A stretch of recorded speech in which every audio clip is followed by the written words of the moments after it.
الرحيم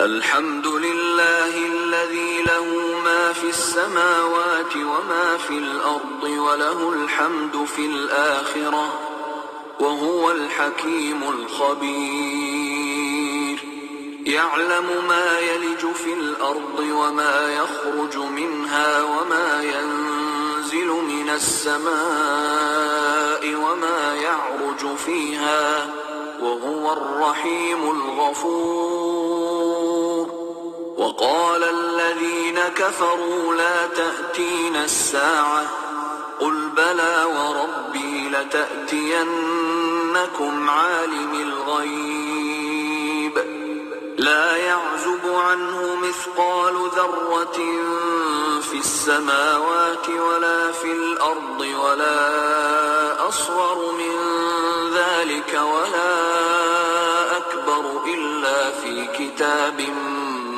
مبين ليجزي الذين آمنوا وعملوا الصالحات أولئك لهم مغفرة ورزق كريم والذين سعوا في آياتنا معاجزين أولئك لهم عذاب من رجز أليم. Au nom d'Allah, le tout miséricordieux, le très miséricordieux. Louange à Allah, à qui appartient tout ce qui est dans les cieux et tout ce qui est sur la terre. Et louange à lui dans l'au-delà, et c'est lui le sage, le parfaitement connaisseur. Il sait ce qui pénètre en terre et ce qui en sort, ce qui descend du ciel et ce qui y remonte, et c'est lui le miséricordieux, le pardonneur. Ceux qui ne croient pas disent « L'heure ne nous viendra pas ». Dis « Par mon Seigneur, très certainement elle vous viendra. Mon Seigneur, le connaisseur et l'inconnaissable. Rien ne lui échappe, fût-il du poids d'un atome dans les cieux, comme sur la terre. Et rien n'existe de plus petit ni de plus grand qui ne soit inscrit dans un livre explicite, afin qu'il récompense ceux qui croient et accomplissent les bonnes œuvres. Pour ceux-ci, il y aura un pardon et un don généreux. Et ceux qui s'efforcent de rendre vains nos versets, ceux-là auront le châtiment d'un supplice douloureux. ويرى الذين أوتوا العلم الذي أنزل إليك من ربك هو الحق ويهدي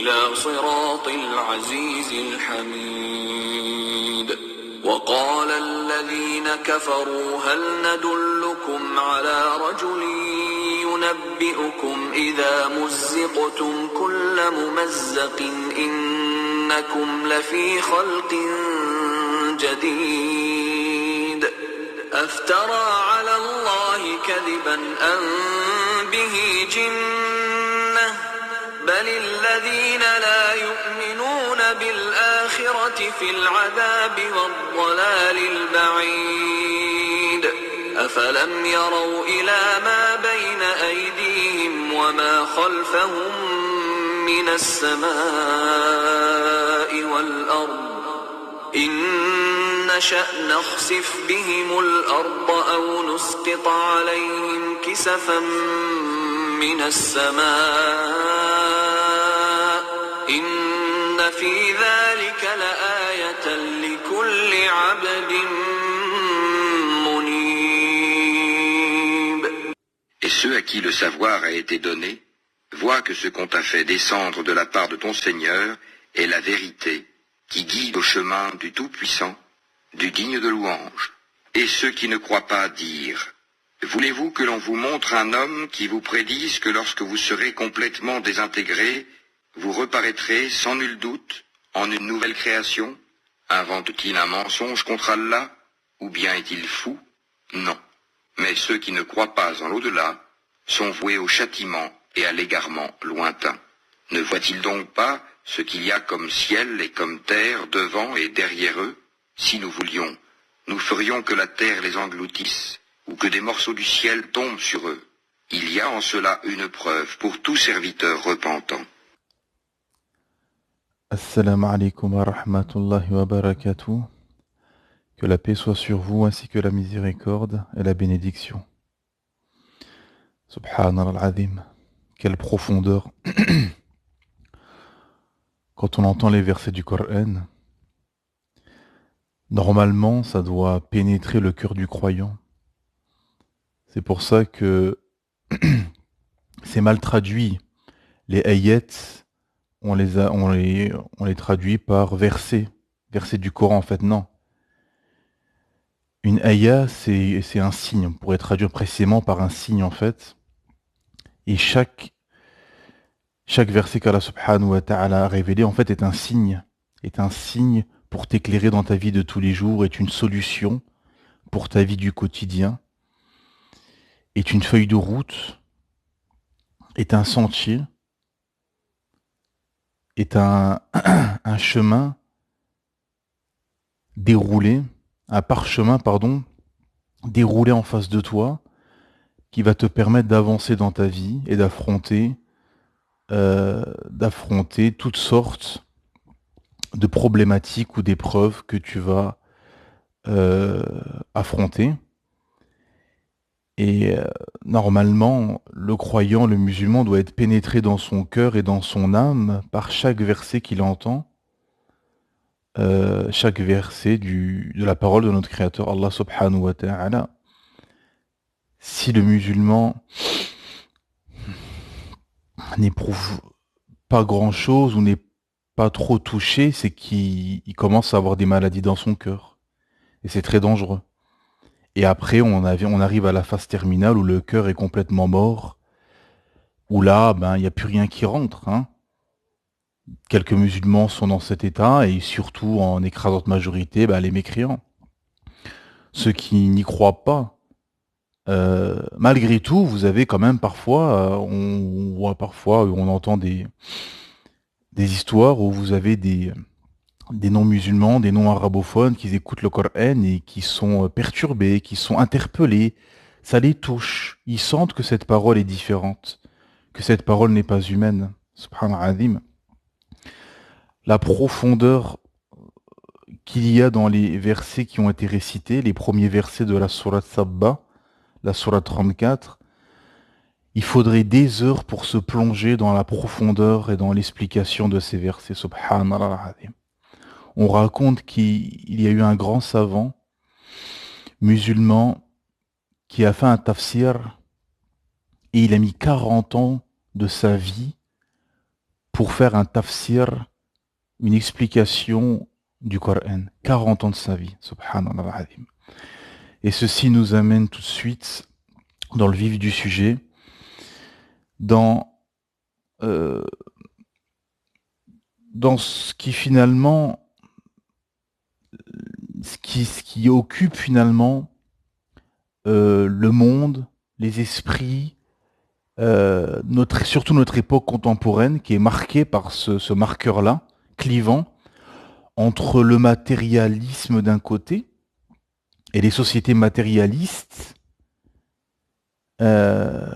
qui ont imposé, bon gré, mal gré, et ont colonisé les esprits et les terres pour imposer ce système et ce logiciel matérialiste, et bien évidemment le spirituel qui sera toujours là. Le spirituel, bien évidemment, quand on parle de spirituel en tant que musulman, bien évidemment, on parle du spirituel qui est légiféré par Allah subhanahu wa ta'ala. Et finalement, et c'est ce qui se passe un peu, ce qui fait l'actualité depuis plusieurs semaines, ce qui se passe en Palestine, et ce qui se passe dans le monde occidental finalement depuis plusieurs années, voire décennies, où, comme j'avais expliqué dans une précédente intervention, avec l'implosion du monde musulman, et l'implosion du monde occidental et l'explosion du monde musulman, et le monde occidental est dans une implosion et et ne va pas bien. Le monde occidental matérialiste est malade et en bout de piste et en échec total, car cette vie matérialiste sans spirituel, sans transcendance, qui arrive donc en bout de piste, n'a aucun sens en fait. N'a aucun sens. Parce que se réveiller tous les matins et faire sa vie sans but, sans sens final, euh, c'est c'est problématique pour pour que ce soit compatible avec la raison finalement. Parce que là, on parle de la raison. Parce que vous expliquez à un jeune occidental qui va naître, qui va vivre, qui va faire des études, qui va travailler, manger, boire, s'accoupler, se marier, faire des enfants, et ensuite, une fois qu'il aura une soixantaine d'années, il aura une pension de l'État pour ses derniers jours, et fini, rideau. Ben, la personne, elle se dit, ouais, mais c'est quoi le but de faire tout ça? Pourquoi faire ceci? Donc ça n'a aucun sens. Car tout simplement, l'humain, dans sa fitra, dans sa sainte nature, il a, euh, il a un logiciel et il a été créé sur cette fitra qui est l'adoration, sur l'islam. C'est pour ça que quand vous faites da'wah et quand vous parlez à un non-musulman de l'islam, euh, ça le touche tout de suite, consciemment, inconsciemment, qu'il le dit pas, il sera touché. Pourquoi? Parce qu'en fait, sa fitra a été réglée pour qu'elle soit en adéquation avec l'islam, tout simplement. Donc en fait, chaque être humain, euh, chaque qu'être humain que porte cette terre, les plus de 7 milliards, tous dans leur fitra, ils ont ce logiciel et ils ont cette aptitude à reconnaître la vérité qui est l'islam. Et forcément, c'est pour ça que ce système n'a aucun sens et est en train de s'effondrer. Car si les humains ne rencontrent pas, ne rencontrent pas face à face le but de leur création, le pourquoi du comment existentiel, parce que dans les universités occidentales, on vous explique et vous pouvez étudier le corps humain, des pieds à la tête, mais il n'y a pas d'université en Occident où on va vous expliquer pourquoi il existe cet être humain, tout simplement. Pourquoi cet être humain existe et a été créé. Et tous ces gens, ces politiciens, ces journalistes, ces philosophes, ces écrivains, ces ingénieurs, ces mathématiciens, ces professeurs d'université, sont incapables de répondre à cette question. Parce que tout simplement, ils résident dans un verset du Coran. Et on revient à ce que je disais au début. Si tu ne crois pas à cette parole et que tu n'es pas pénétré par la parole du Créateur Allah subhanahu wa ta'ala, eh ben, qu'est-ce qui va se passer? C'est que tu vas errer. Tu vas errer, tu vas patauger, et on arrive à tout ce qui se passe, où les gens sont en dépression, suicide, anxiété, et les gens s'adonnent à une adoration, mais qui n'est pas légiférée. Les gens vont adorer autre que Allah subhanahu wa ta'ala, ou l'associer, ce qui a toujours été, malheureusement, depuis Sidna Nuh, alayhi salam, depuis l'époque du prophète Noé. Et aujourd'hui, vous allez voir toutes sortes d'adorations. Vous avez des gens qui sont dans l'adoration de la musique, l'adoration des passions diverses et variées, l'adoration du sport, l'adoration des casinos, des jeux d'argent, l'adoration de l'argent, l'adoration du travail, l'adoration de son roi ou de son dirigeant, ainsi de suite. Hein. Et donc les gens tournent en rond, finalement, errent, euh, sont troublés, ont des troubles de la personnalité, les troubles du comportement, car tout simplement les gens ont des vies qui ne sont pas normales. En Occident, surtout en Occident, les gens vivent des vies qui ne sont pas normales. Les gens sont dans l'adoration du matériel, du travail. Les gens passent 1h30 le matin dans les bouchons, 1h30 le soir dans les bouchons, 8 heures par jour enfermés dans un bureau ou que sais-je, ou dans un dépôt, etc. Et donc, on arrive à tout ce qui se passe, hein, dépression, anxiété, suicide, mal-être, etc. Hein. les cabinets de psychologues pardon, et de psychiatres sont pleins, hein, parce que les gens se sont éloignés et le système a fait en sorte d'éloigner les gens de leur but premier, hein, parce que Allah subhanahu wa ta'ala t'a créé pour l'adorer, pas pour adorer le travail, hein.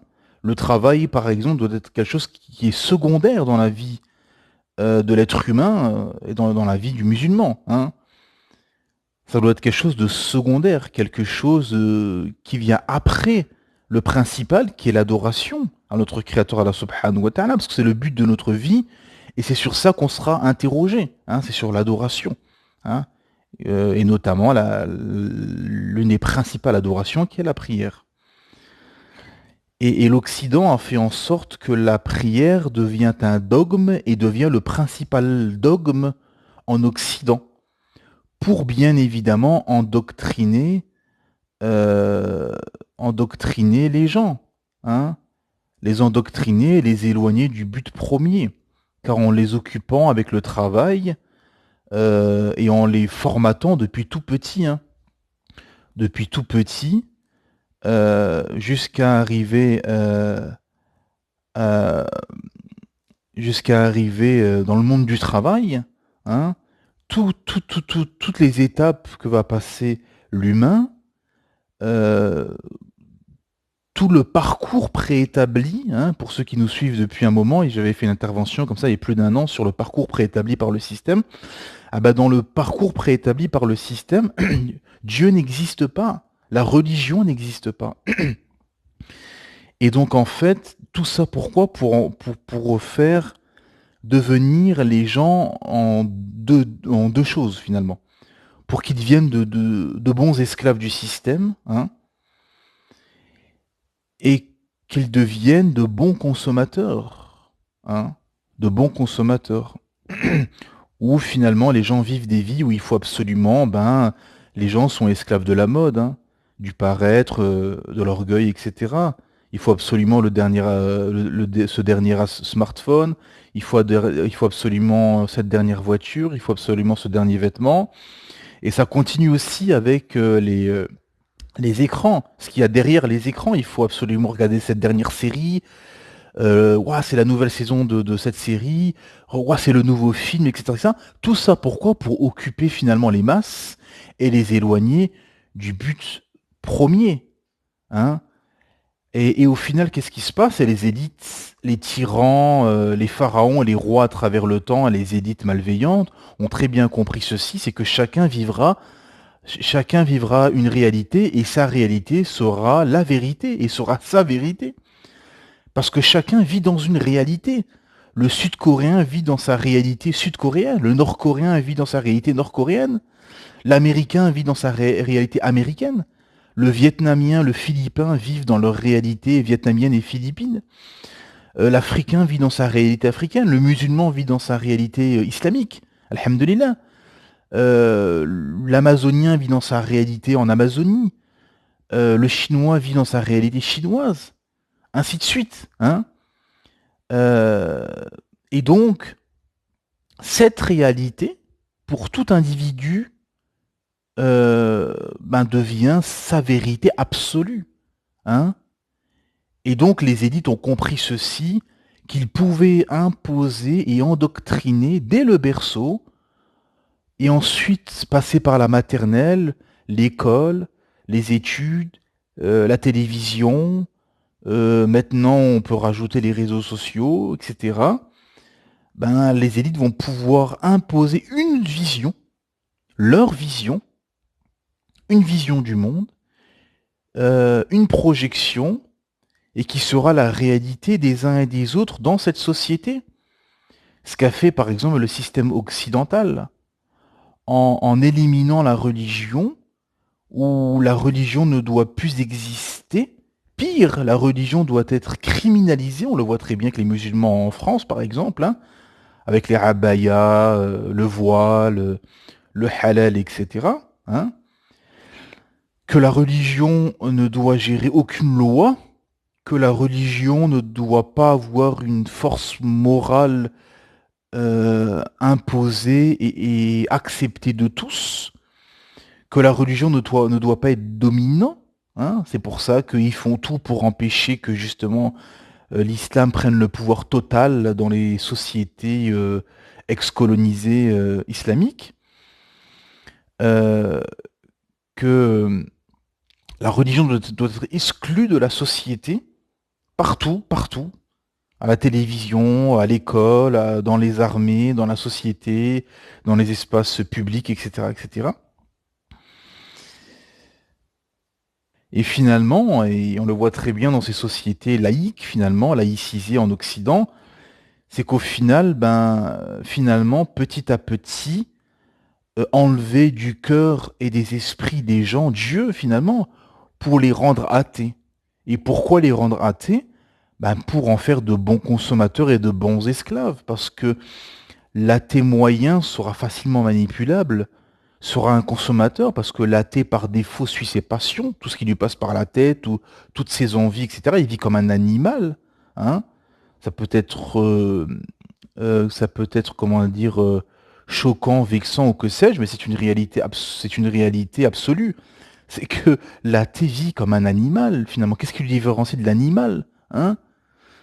Il s'accouple, il mange, il boit, il assouvit ses besoins, il vit au jour le jour, il se pose pas de questions, quoi. Hein, c'est pour ça qu'Allah Ta'ala fait justement beaucoup d'allusions entre les êtres humains comme ça qui se sont égarés, hein, qui ne croient en rien, etc., et les animaux, hein. Ils sont pires que des animaux, etc. On les connaît, ces versets, bien évidemment. Et finalement, pourquoi donc les rendre athées à terme, ensuite en faire des esclaves du système via les études, l'école, les médias, etc. Euh, les comment dire, les rendre en faire d'ultra consommateurs et leur faire croire, et finalement tout ça pour leur faire croire qu'ils sont libres en fait, qu'ils sont libres et que dans la religion, et là c'est criant avec l'islam aujourd'hui, parce que forcément l'église n'a plus de poids, les chrétiens sont quasi inexistants, donc il n'y a plus les laïcs, athées n'ont plus d'intérêt à combattre la chrétienté et les chrétiens et l'église. Donc l'obstacle finalement, aujourd'hui le seul obstacle face à ce système athée matérialiste, c'est l'islam. Et donc, qu'est-ce qui se passe? Dans les médias, en Occident, notamment en France, on criminalise l'islam et les musulmans. Hein. Bien sûr, eux, ils vont maquiller ça avec l'islamisme et les islamistes. Hein. Quand tu es musulman pratiquant dans la da'wa que tu revendiques l'islam, tu es un islamiste. Et quand tu veux l'islam authentique, complet, de A à Z, qui légifère, tu es un islam, c'est de l'islamisme, hein, comme il dit sur les plateaux de télé, tout simplement. Parce que eux, une croyance qui est seulement de l'adoration et un Dieu qui est seulement créateur, ça ne les dérange pas trop, on va dire. Mais un Dieu qui est législateur et une religion qui légifère, comme l'islam, parce que l'islam légifère tout de A à Z, il n'y a aucune place pour une loi humaine inventée ou que sais-je, wal'iyadu billah, hein, revenir à la sourate al-Kafirun, hein, c'est un sacrilège pour eux, des laïcs athées qui veulent éradiquer la religion de l'espace public, des cœurs des gens, des esprits des gens, etc. Hein. Et donc faire croire que eux, leur système matérialiste va rendre et va libérer les gens, et va libérer les femmes, la libération sexuelle et compagnie, et que la religion est oppressante, oppresse, enferme, soumission, etc., etc. Alors que c'est tout le contraire. Alors que c'est dans l'islam que justement, et dans la révélation justement, il faut s'éloigner de ce bas monde, justement, du matériel, pour justement ne pas être esclave de tout ça, de tout ce que j'ai cité avant, de l'argent, des femmes, des dirigeants, comment dire, des casinos, de la musique, des passions en tout genre, du sport, etc., etc. Hein. De pas être soumis à ça, mais être seulement soumis au Créateur, Allah subhanahu wa ta'ala, le tawhid. ce qui était la mission de tous les prophètes, hein, faire sortir les gens de l'idolâtrie et des systèmes des hommes pour l'adoration unique du Créateur Allah subhanahu wa ta'ala, le tawhid et le système divin. Hein. Et à ce moment-là, excusez-moi, et à ce moment-là, justement, tu seras libre. Tu seras libre intellectuellement, libre spirituellement, libre financièrement. Hein. Libre financièrement parce que tu n'es pas soumis à la mode et acheter le dernier gadget à la mode. Tu es libre spirituellement car tu es en adéquation avec ta fitra, justement, hein, ce que je disais au début. Tu es en adéquation avec ta fitra, qui a été créée sur l'adoration. Et tu es libre intellectuellement, c'est-à-dire que tu n'es pas soumis à la pensée unique, du système dans lequel tu vis ou du pays dans lequel tu vis, etc. Hein. Tu es dans la recherche scientifique à tous les niveaux, hein, à tous les niveaux, et tu es dans un cheminement intellectuel, spirituel et financier aussi vers ton Créateur, Allah subhanahu wa ta'ala. Hein. Et c'est pour ça que on retrouve et on entend beaucoup de gens en Occident, vous savez ces mots-là, je crois ce que je vois, oh moi je suis athée, je crois en rien, oh la religion c'est à la maison. Et en fait les gens répètent des schémas et répètent des choses qu'ils ont entendues depuis tout petit en fait. Et leur esprit a été façonné en fait. Et ils sont là comme ça dans leur bulle en se croyant révolutionnaires, en se croyant exceptionnels, spécial. Oh moi je suis libre, moi je crois en rien, je crois ce que je vois, etc. Et en fait il est comme 90%, voire plus des gens dans la société dans laquelle il vit en fait. Il pense comme tout le monde en fait. Il est comme tout le monde. Et pourquoi pour lui la religion doit être à la maison, où il doit croire absolument ce qu'il voit, ou il doit être forcément athée, parce que c'est le système qui l'a façonné, qui a voulu qu'il soit comme ça, tout simplement. Et ces gens-là, en fait, sans s'en rendre compte, sont soumis, sont esclaves du système. Et quand vous développez, vous parlez avec ces gens-là, ils s'ouvrent l'esprit, et en fait, ils se rendent compte eux-mêmes, ils se disent, mais en fait, c'est vrai, c'est le système qui m'a façonné, c'est le système qui a fait que je suis devenu comme ceci. Un athée consommateur qui croit ce que je vois et que la religion doit être à la maison. Et pourquoi? Pourquoi la religion doit être à la maison? Et pourquoi il faut absolument croire ce qu'on voit? Non. Justement, c'est contradictoire. Ces mots-là que j'ai sélectionnés, qui sont très intéressants, sont contradictoires justement à la spiritualité et à l'islam. Au tout début de Surat Baqarah, Allah Ta'ala, en parlant des croyants, dit qu'ils croient à l'invisible, justement. Donc le croyant croit à l'invisible. Bien évidemment, si le Créateur est en face de toi, c'est facile de croire. Il n'y a plus d'épreuves. Si toi tu vois le paradis et l'enfer, tous les matins en te réveillant, tu vois le paradis, et les délices et les bienfaits, et les châtiments en enfer, bien évidemment, tout le monde va marcher droit, même avec le libre arbitre, personne ne commettra un péché. Bien évidemment. Mais non, ça fait partie de l'épreuve. Et il y a plein de choses que les gens croient, mais qu'ils n'ont jamais vues. Des rois, par exemple en France, vous avez des rois, des empereurs français que, à part des peintures ou des sculptures, que les Français n'ont jamais vu en vrai, mais ils y croient. Hein? Des gens n'ont jamais été au Honduras, mais ils croient en ce pays. Ainsi de suite. Les gens croient à plein de choses qu'ils n'ont jamais vues. Hein? Mais quand c'est de la religion, ben on sort ces sophismes, hein, ces faux arguments. Hein? C'est comme l'athée. Bah pareil, c'est arrangeant. Oh, je crois ce que je vois. Bah c'est arrangeant. Ah, je suis athée. Bah oui, c'est arrangeant d'être athée. Entre guillemets. Ah oui, la religion, c'est à la maison. Bah oui, comme ça, la morale, la pudeur, les règles, etc., c'est à la maison. Et dehors, ben, c'est l'immoralité, c'est le dérèglement, c'est 1068, hein, ni Dieu, ni maître, ni ordre moral, ni interdit, rien du tout. Hein. Et on voit à quoi ça mène. On voit ces sociétés occidentales qui sont complètement dégénérées, où c'est la course au délire les plus farfelus, et aux passions en tout genre. Donc tout ceci finalement, pourquoi? Parce que ça arrange la personne, car tout simplement, ça lui permet d'avoir une position d'assouvissement des passions. Hein.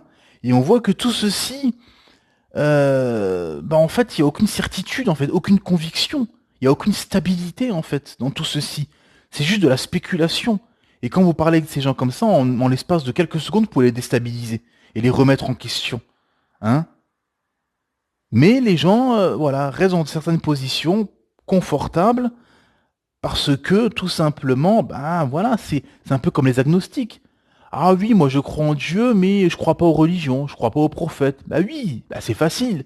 Je crois au Créateur, mais je crois pas en sa législation. Je ne veux pas de sa morale, sa législation, de ses adorations, etc. Pourquoi? Parce que c'est des semi-athées, parce que ces gens-là, en fait, veulent le beurre et l'argent du beurre. Ils veulent croire au Créateur, mais ils vivent selon le modèle athée. Ils veulent croire au système divin, mais vivent selon le système athée. Hein. Et beaucoup de musulmans, finalement, inconsciemment, sans le dire avec leurs mots, avec leur langue, tombent dans ce piège. Finalement, se disent musulmans, croyants, etc. Et finalement, ben, la logicielle et la centrale de leur vie, c'est le modèle occidental. Hein, on a assez développé dessus. Et il y a un truc aussi qui est une analyse personnelle et dont je suis sûr et certain, et d'ailleurs les faits, le réel le prouvent.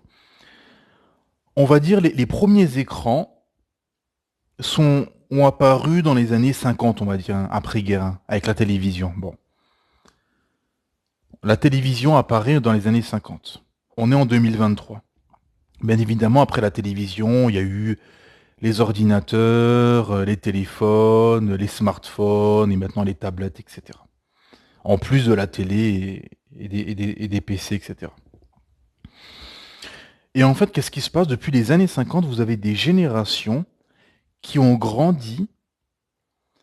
Donc au début, hein, c'est juste un seul écran, c'est une seule télévision. Vous savez, à l'époque, les anciens, ils vous racontent qu'il y avait des horaires. La télé se coupait, je crois, à 19h ou 20h. Il y avait seulement 2 chaînes ou 3 chaînes ou 4 chaînes. Enfin voilà, il n'y avait pas le rendement contemporain. Et aujourd'hui, bien évidemment, maintenant, dans les maisons, vous avez 10 écrans qui fonctionnent H24. Hein. Et en fait, tous ces écrans et tout ce qu'il y a derrière, bien évidemment, ont un impact sur nos esprits et nos âmes et nos cœurs et nos corps même. Hein. Toutes les générations, nous tous, qui avons grandi finalement avec tous ces écrans, hein, avec tous ces films, ces dessins animés, ces séries, etc., ont eu un impact qu'on veut ou qu'on ne veut pas.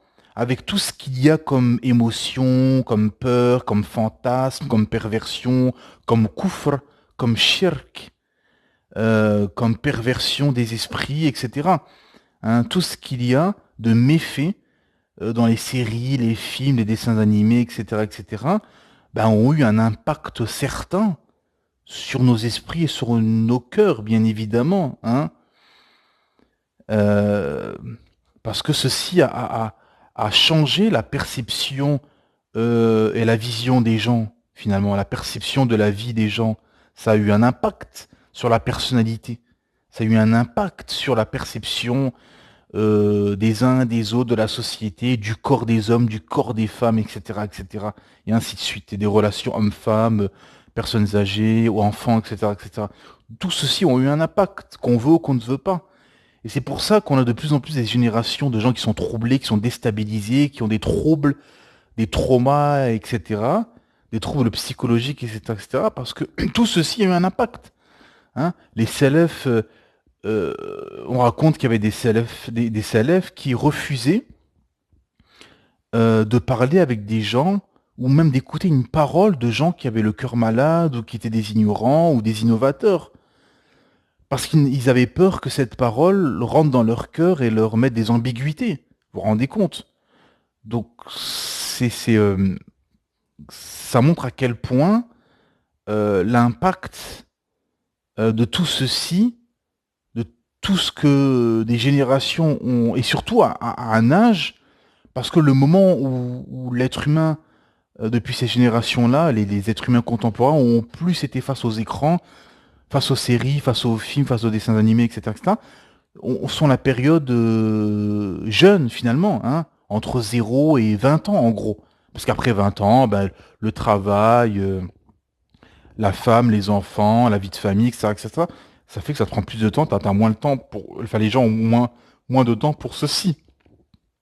Et, ben, ce moment-là, justement, qui est crucial dans l'éducation et dans la prise d'information et dans la construction mentale et psychologique, Bah, c'est dévastateur, justement, de grandir avec tout ça. Et d'ailleurs, on a des études de chercheurs, de médecins, de psychologues, etc., qui mettent en garde, justement, sur le danger des écrans pour les enfants. Car les impacts auront des méfaits qui seront irréversibles pour beaucoup, beaucoup, et pour des générations et des générations. Plus les troubles avec tout ce qu'ils vont voir comme perversion, kufr, shirk et compagnie. Hein. Donc ça, c'est une réalité une analyse que moi je fais et qui est prouvée par les faits. Hein. Malheureusement, c'est pour ça que, comme les savants disent, la télévision c'est Shaitan, tu fais rentrer Shaitan chez toi à la maison. Donc les savants justement recommandent d'enlever la télé à la maison et d'avoir le moins d'écran possible, hein, et de l'appliquer pour ses enfants et de diminuer le plus possible les écrans aux enfants et plus justement les faire lire, les habituer à la lecture, même comment dire, à des activités justement éducatives qui sortent des écrans, hein, avec un stylo, du papier, ainsi de suite, hein. Et bien évidemment l'extérieur, hein, les lacs, les forêts, les campagnes, etc. C'est comment dire, c'est profitable pour l'éducation et la construction mentale pour les enfants, justement, de les habituer à voir la végétation et les habituer aussi à la méditation, à la méditation et à contempler la création d'Allah subhanahu wa ta'ala, pour sortir justement aussi de ce matérialisme, hein, parce qu'on est dans ça, dans cette guerre matérialiste spirituelle, entre d'un côté le matérialisme avec les écrans, les tablettes, les films, les séries, etc., et le spirituel où justement euh, aller dans des endroits, comment dire, en extérieur, dans les endroits sauvages, entre guillemets, hein, les lacs, les forêts, les campagnes, ainsi de suite, les montagnes, etc., pour méditer, voir la création d'Allah subhanahu wa ta'ala. Hein. Et les enfants aiment ça en plus. Les enfants aiment quand on les sort et quand on les ramène comme ça dans des endroits, ou même dans des zoos, dans des parcs animaliers, etc. Hein, c'est très enrichissant pour l'esprit et pour les souvenirs aussi, hein, entre parents et enfants. Et ça m'amène à arriver justement à ce qu'on voit depuis plusieurs semaines et plusieurs jours, plusieurs semaines, plusieurs mois. Hein. On voit notamment ça, ceux qui sont sur les réseaux sociaux, sur par exemple notamment Twitter, etc., où il y a des fitaines entre Tourbul Ilm, entre étudiants en sciences, entre prédicateurs, entre imams, etc. Hein, où ça s'invective, etc. et tout. Parce que, et moi comme analyse, je vois au-delà du minhaj, au-delà de la aqida, du dogme, etc., etc., au-delà de tout ça, ce que je vois, c'est que beaucoup, en fait, malgré que certains sont imams, prédicateurs, prêcheurs, etc., et on remarque beaucoup, c'est des francophones, en fait. Beaucoup de ces fitaines qu'il y a entre prêcheurs, c'est beaucoup, beaucoup dans le monde francophone.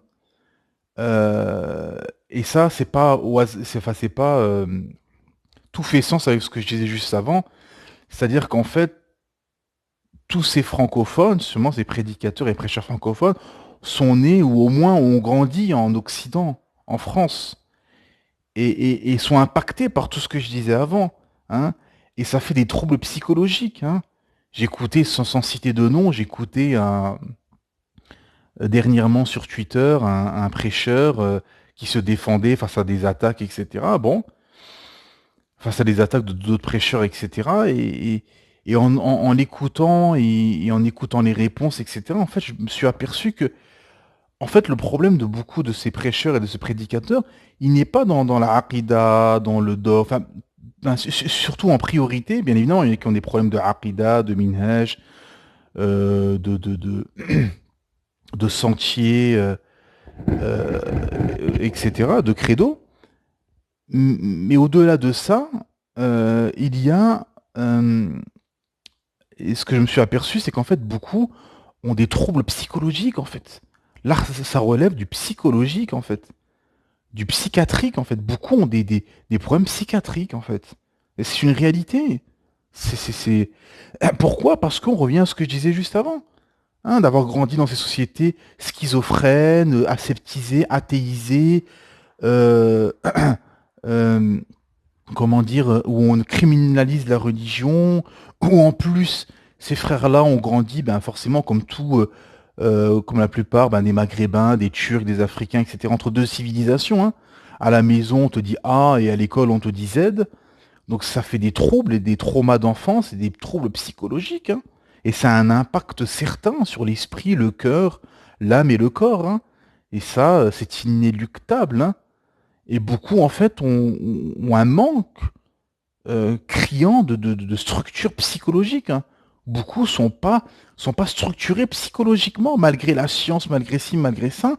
Et on voit en fait beaucoup d'émotions, beaucoup de voilà, beaucoup de choses en fait qui quand on connaît ce milieu de la prédication en fait, il y a beaucoup de choses qui va tout de suite nous sauter aux yeux et aux oreilles finalement. Parce que certains, en fait, ont plus des problèmes psychologiques. C'est ça. C'est une réalité. C'est malheureux, mais c'est une réalité, en fait. Beaucoup ont besoin, en fait, d'une réforme psychologique. Hein, au-delà de la aqidah, du minhaj, etc. Hein. Eh bien évidemment. Parce que, et on voit aussi que beaucoup, bah, dans ces guerres de coq, et on le voit ce qui se passe en Palestine, etc., ce qui se passe dans le monde musulman, où tu as un système athée matérialiste qui combat le monde musulman, où là, il faut faire corps et combattre les gens du faux. Bah, les gens sont encore avec des, des, des guerres de coq, des combats de coq, en fait, qui n'ont ni queue ni tête, qui n'ont aucun sens, en fait. Et on voit que derrière, c'est plus des victoires personnelles, où l'orgueil est mêlé à la prédication, où on voit que beaucoup recherchent plus des victoires personnelles que de la victoire de l'islam, en fait. Hein. Tu veux ta gloire ou la gloire de l'islam? C'est ça qui est aussi comme problématique. Hein. Est-ce que ce combat de coq te sera profitable dans la tombe? C'est la question à se poser. Est-ce que le combat de coq pendant des jours et des semaines, parfois pendant des années, est-ce que ceci aura comment dire, te sera profitable et utile dans ta tombe? Ceci est moins sûr. Et ceci m'amène justement, et je vais finir dessus, que on a besoin, et encore plus besoin dans cette époque, et surtout dans ces contrées occidentales, athées, aseptisées, ben de ce qu'on appelle tasfiya ou tarbiya. Hein. C'est-à-dire en gros de se vider de ce bas monde, du shirk, du koufr, de toutes ces idées koufriettes, shirkiettes, batil, etc., perverses et compagnie, et nous remplir de la révélation. Ce qu'a fait le prophète Mohammed sallallahu alayhi wa sallam avec les sahaba, radiyallahu anhum, c'est-à-dire qu'il les a vidés de la jahaliya, du koufr, du shirk, etc., pour les remplir de la révélation. Et on a encore plus besoin de ceci, mes frères et sœurs, de revenir justement vers, comment dire, vers l'islam authentique et vers le chemin qu'a emprunté comment dire, les salaf salih, hein, les premiers musulmans à partir du prophète Mohammed sallallahu alayhi wa sallam, parce que les premiers musulmans commencent à partir de Adam. Hein. Et donc, il faut faire ce travail de recherche spirituelle, de profond cheminement spirituel, de ne jamais s'arrêter, de toujours être dans la recherche scientifique, de l'étude de la science, de se réformer, etc. Hein, de faire une introspection sur soi-même et de se dire qu'est-ce qui va pas. Est-ce que je fais du namima? Est-ce que j'ai des comportements qui blessent les autres? Est-ce que je suis méchant? Est-ce que je suis un tyran? Est-ce que je suis brusque? Est-ce que je suis doux? Est-ce que je suis agréable? Est-ce que comment dire, je véhicule une bonne image de l'islam, etc., etc., ainsi de suite. Hein. Donc il faut se réformer et revenir à la révélation et en fait mettre le curseur de son logiciel sur l'islam et non sur ce système matérialiste occidental. Et c'est le travail, et c'est un énorme travail que beaucoup de musulmans ont besoin, surtout dans cette époque et surtout dans cette ère occidentale, de revenir à la révélation et finalement de ficeler sa vie tout autour de la religion.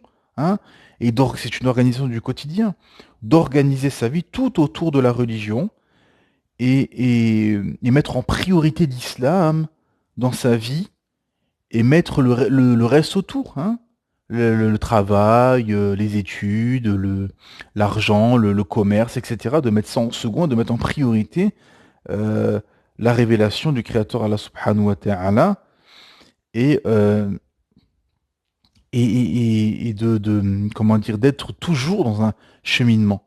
Toujours ne jamais s'arrêter. Toujours apprendre des ayats, apprendre des sourates, apprendre des règles du dîn, de la religion, s'enrichir avec des livres de savants, écouter des conférences de savants, ainsi de suite. Toujours être dans ce cheminement spirituel pour finalement soigner son âme, son cœur, et guérir finalement, parce que tout ceci ont un impact. Le fait surtout de vivre en Occident et dans ces sociétés matérialistes, perverses, etc., etc., et tout ce qu'il y a comme écran, et les panneaux publicitaires, et toute cette sexualisation des esprits, de la société, cette mécréance, ce shirk qui est omniprésent partout, eh ben on a encore plus besoin de revenir et comment dire, de nettoyer son cœur, parce que le cœur a un impact, et tout ceci a un impact sur le cœur et noircit le cœur, qu'on veut ou qu'on ne veut pas. Hein. Comme l'histoire de ce prédicateur saoudien qui était parti à Paris faire une conférence, et des frères l'avaient emmené dans un magasin, il était ressorti de ce magasin. Il a dit, je peux pas être là. Les femmes, les hommes sont mélangés, les femmes sont dénudées, parfumées, il y a de l'alcool partout. Enfin voilà, c'est-à-dire que voilà, en fait, quand vous avez des gens comme ça qui viennent de l'extérieur, ils vous mettent un électrochoc quand vous dites, mais regardez où vous vivez. Vous vivez dans des endroits où c'est dangereux pour l'âme, pour l'esprit et pour le cœur. Hein, et qui est un danger aussi, où le système matérialiste fait tout pour combattre l'islam. Hein. Et ça nous amène aussi, je vais finir aussi dessus, c'est que on a beaucoup d'imams, de prédicateurs, etc., qui vous font croire que oui, tu peux vivre ton islam en France ou en Occident sans problème, il n'y a pas de problème, etc. Et on voit qu'en fait les faits, comme on dit, les faits sont têtus, c'est-à-dire que les faits prouvent tout le contraire de ce discours bisounours, où on voit des imams qui sont expulsés. On avait eu Hussein, qui est un imam ultra laxiste dans le nord de la France, qui est expulsé et considéré comme un islamiste, vous vous rendez compte? Cet imam comorien, parce qu'il a récité des versets de la sourate Al-Ahzab, la sourate 33, les coalisés sur le hijab, il a été expulsé quelques jours plus tard. Les écoles coraniques et des mosquées qui ferment pour un oui ou pour un an, ainsi de suite. Le réel rattrape inéluctablement la personne qui veut faire l'autruche, qui veut regarder ailleurs. Hein, parce que tous ces slogans, la liberté, égalité, fraternité, neutralité, compagnie, c'est des slogans pour les masses, tout ça.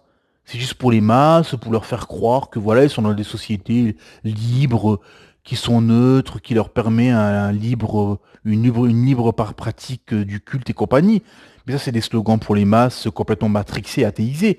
Mais on le voit bien que c'est pas la réalité. La réalité, c'est que le système combat l'islam et les musulmans pour en faire des apostats, à terme, tout simplement. Parce que comment dire, c'est un concurrent redoutable face à leur système matérialiste et avec leur système économique qui est basé que sur le riba, où tout est haram, des assurances au crédit, au compte bancaire, tout est haram de A à Z. C'est que basé sur du vent, sur du numérique, sur du riba, comment dire, sur des contrats qui sont interdits en islam, tels prendre comme l'assurance par exemple, le fait de prendre de l'argent sans, comment dire, sans de payer pour rien jusqu'à preuve du contraire, donc on rentre dans le gaspillage, etc. Hein, ainsi de suite. Hein. Donc tout ce système est bâti sur du coufre, et donc forcément l'islam appelle complètement à l'opposé, donc forcément l'islam devient un concurrent redoutable et de taille. Donc, c'est pour ça que le système se lie pour éliminer l'islam et combattre l'islam coûte que coûte, qu'on veut ou qu'on ne veut pas. Mais ça, c'est la réalité du quotidien, quoi. Tout simplement. Hein, qu'Allah subhanahu wa ta'ala nous facilite pour vivre dans des endroits préservés où on pourra pratiquer notre islam co- comme il se doit, comme il faut, avec son honneur et son courage, parce que l'honneur n'a pas de prix. D'aller vivre dans des terres de coufre mécréantes et perdre son honneur et sa religiosité, bah, tu as tout perdu finalement. Et c'est ça la problématique qui se passe des musulmans en, en Occident. Hein. Comme j'avais tweeté aujourd'hui pour ceux qui nous suivent sur Twitter, euh, où j'avais expliqué que où j'avais posté un tweet en expliquant que les musulmans ont accepté 3 avélissements. Bah, le premier avilissement était d'accepter de venir vivre chez l'ex-colon et de vivre finalement comme une sous-catégorie, un peu comme les Bani Israël chez Pharaon, hein, ont accepté de vivre dans des enclaves comme ça, dans des cages à poules HLM, entre les rats, les racailles, les trafics en tout genre, etc. Hein. Donc c'était le premier avilissement d'accepter de vivre dans ceci, avec tout ce qui va avec, hein, le fait que tu vas avoir à l'école, comment dire, que tu vas avoir les plus mauvaises écoles, les plus mauvais emplois, ainsi de suite, hein, forcément. Euh, D'avoir accepté d'être parqué comme ça dans ces enclaves. Le deuxième avilissement d'accepter qu'en l'espace de 50 ans, il y a eu des discriminations à l'emploi et à l'embauche. Depuis des années, ça continue et les musulmans acceptent cet avilissement d'être toujours considérés comme une sous-catégorie, d'être discriminés à l'embauche et à l'emploi.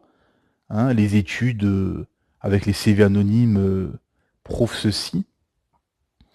Et maintenant, depuis une vingtaine d'années, ben, d'accepter de se faire marcher sur les pieds et sur la tête par l'insulte permanente de l'islam dans les médias.